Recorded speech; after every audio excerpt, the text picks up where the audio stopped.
गोटे धला रंगर हुंडाई और एक नाली रंगर टोयोटा कार मध्य मुहांमुही धक्का हेबारु कार दुईटीर सामना पट भांगिरुजी चुरमार होई जिबा सह जनकर मृत्यु होईछि। एपरी एक भयंकर दुर्घटना घटी कटक बांकी रास्तार कुशपंगी चकुलेश्वर निकटरे। आउ मृत व्यक्ति जनक हेउछंती बांकी अंचलर जनाशुना व्यवसायी प्रसन्न कुमार साहू पुओ नरेंद्र कुमार साहू उर्फ नरी। मिलिथिबा सूचना अनुसार नरेंद्र निजर कार जुगे बांकीरु भुवनेश्वर जाउथिले। आउ आठगड़ बड़भूईर सुजित दास तांको पुओ को आदर्श विद्यालय आनी एक कार जुगे कटक पटु बांकी आड़ को आसुथिले।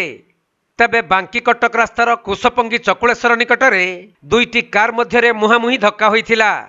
फल सुजित दास कार भितर थिबा तांको पुओ और अन्य दुई जन गुरुतर हेबा सहित नरेंद्र साहू मध्य गुरुतर होइथिले।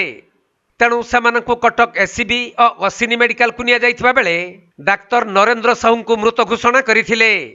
तेणु नरेंद्र एपरी अकाल वियोगरे बांकी अंचल शोकर छाया खेली जाइछि। सेपटे तालबस्त फांडी अधिकारी और काईमुंडी थाना अधिकारी घटनास्थल में पहुंची कार दुईटी को जबत करी अधिक तदंत करुथबा जଣା पड़िछि।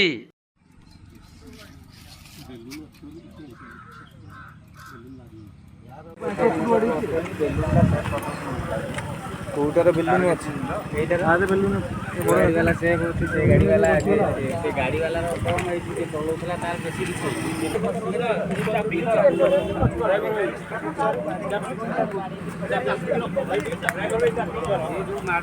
कटक जिला प्रतिनिधि राजेश कुमार साहू रिपोर्ट कोणार्क लाइव।